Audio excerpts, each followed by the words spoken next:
आप वोट देते हैं, नेता भाषण देते हैं, मुद्दे अचानक गर्म हो जाते हैं, लेकिन असली सवाल यह है, ये सब अपने आप होता है या किसी तय सिस्टम और रणनीति के तहत? यहीं से शुरू होता है असली खेल, पॉलिटी और पॉलिटिक्स का फर्क। अगर आपको लगता है कि राजनीति सिर्फ नेताओं की लड़ाई है, तो आप आधा सच देख रहे हैं। सच यह है कि दो चीजें साथ साथ चलती है, सिस्टम और स्ट्रैटेजी। पहले समझिए पॉलिटी।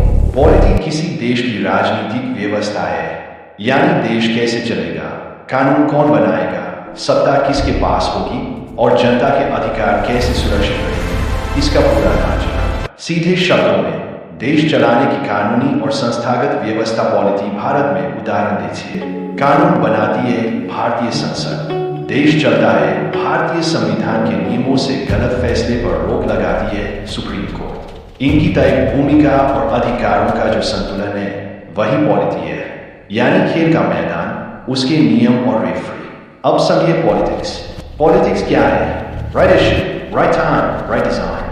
चुनाव से ठीक पहले अगर कोई पार्टी बेरोजगारी, आरक्षण या धर्म जैसे मुद्दे को अचानक जोर से उठाती है, तो वो सिर्फ बयान नहीं होता, वो timing plus positioning plus planning का कैलकुलेटेड कॉम्बिनेशन होता है।